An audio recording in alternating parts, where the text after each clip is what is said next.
Eu gostei da fala do deputado Alan, que nos contou sobre um tempo em que o professor era autoridade na sala de aula, em que os alunos aprendiam. Esse tempo foi anterior a Paulo Freire, com a sua pedagogia do oprimido. Hoje, o aluno não tem mais que obedecer ao professor. O professor não tem autoridade porque Paulo Freire acha que a imposição da figura de autoridade do professor em sala de aula é autoritarismo. Ora, se eu não posso cobrar dos meus alunos que eles se esforcem, por que eles vão se esforçar?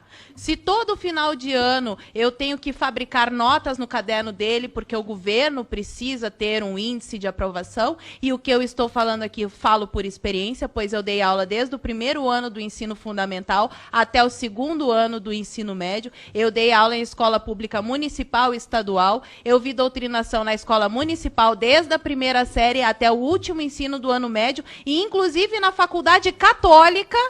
Na faculdade católica que eu estudei, eu tive aulas de doutrinação na pós-graduação. Então, que existe a doutrinação, existe. E por que os meus colegas insistem em dizer que ela não existe? Porque da mesma maneira que o peixe não tem consciência da água que o cerca, porque aquele é o mundo dele, para ele aquilo é natural, os professores já não conseguem mais ver a doutrinação que está escancarada na cara deles, porque é uma verdade onipresente, onisciente de um partido invisível. E embora a minha querida colega não saiba, ela acabou de reproduzir o discurso de Antônio Gramsci. Basta ler os livros dele. E a pergunta que ela faz sobre o que é que está por trás desse partido, a escola do partido único, sobraram 7 minutos na sua fala. Por que a senhora não nos brindou com seu conhecimento acerca da lei? Acredito que a senhora tenha lido toda a lei e poderia nos mostrar ali, item por item, aonde ela está ferindo a liberdade do professor. Eu já li o texto mais de 10 vezes. Venho produzindo conteúdo sobre esse assunto especificamente, escola sem partido, já faz 3 anos. Eu sou professora, estava na sala de aula. Em nenhum momento eu me senti ferida por nada do que está escrito lá. Porque, além de ver os meus colegas doutrinando com aqueles trabalhinhos infames que enchem a hora de aula porque eles não querem dar aula, ficam passando filminho com a desculpa de que estão ensinando o pensamento crítico para os alunos, quando, na verdade, o que eles querem é preencher o tempo para não dar aula. Essa é a verdade. Todo professor que está me ouvindo aqui sabe muito bem disso. Pode até não admitir, mas sabe.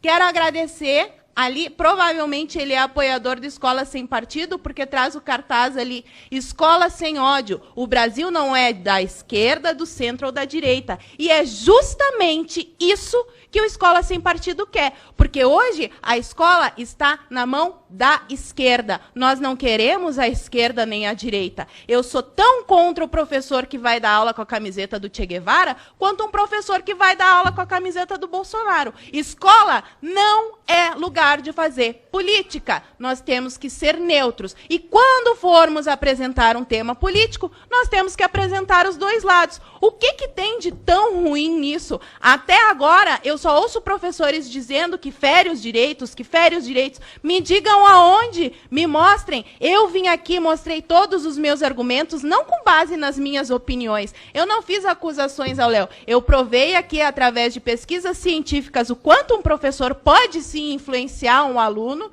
mesmo que inconscientemente, e mostrei como isso acontece no dia a dia das escolas e das faculdades. O grande problema da educação no Brasil é que as pessoas vivem dizendo que o problema é a educação, mas se fizer a pergunta para a mesma pessoa que respondeu que o problema do Brasil é a educação, quantos livros ela leu, ela não vai saber dizer, porque a maioria das pessoas no nosso país não lê um único livro por ano. Outra coisa que eu acho interessante é falar que o problema do Brasil é o investimento em educação. Os senhores sabiam que o investimento na universidade pública brasileira é maior do que na Coreia do Sul?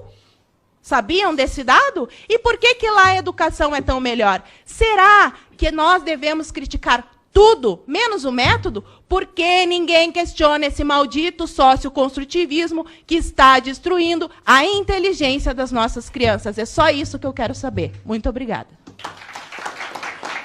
Muito bem.